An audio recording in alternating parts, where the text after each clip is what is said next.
mean, I went to Ibogaine in November 2024, and I am still walking around without headaches. I'm completely sober. I didn't have substance abuse issues, but I was using Adderall because my ADD was so out of control. I mean, if you took me as an athlete, I was moving all the time, and now I'm sitting in a chair and my body is wiggling, and that's part of like the energy that needed to come out. So my headaches have gone away. My brain has more clarity. I have sobriety. I don't drink alcohol. I have no desire to drink alcohol. It can be put in front of me. I just don't care. The tinnitus in my ears has stopped ringing. I had light sensitivity from concussions. I would always wear those lights that, Dave Asprey would be talking about, the sunglasses that he would be talking about to block the blue light. And I'm like, how many pairs do you need in order for this to work? Right? Like I was doing it all, like the wrestler mentality. If a little is good, more is better.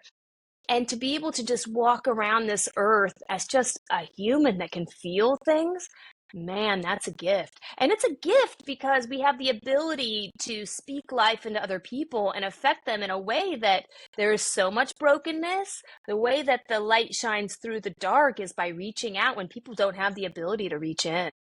That's deep.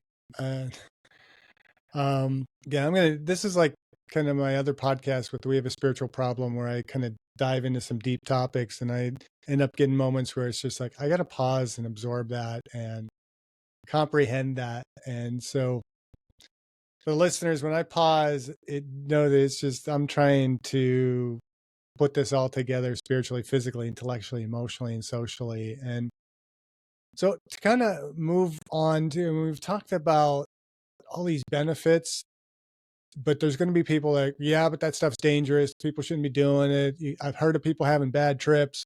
What are some of the risks or safety concerns, cardiovascular effects, psychological challenges that come with psychedelic therapies, and how should those be addressed? I think there's a lot of risks and there's a lot of challenges. I mean, first off, you have to know that you're going to be crossing over that threshold to enter into a space, and something's going to happen, but what? And you have to be willing to let life unfold. The thing that I think is the most important is that what I do now, before I say yes to any experience, I get on the phone with the person that's hosting it. I want to know who they are, how long they've done it, what has been their most challenging experience to navigate. And I want to build a rapport with them. I didn't do that the first time. I signed up for an experience. I thought, okay, let's go. And I didn't do the necessary background check. Historically, you probably don't need to, but if you've come with the level of trauma that I have, then it is important,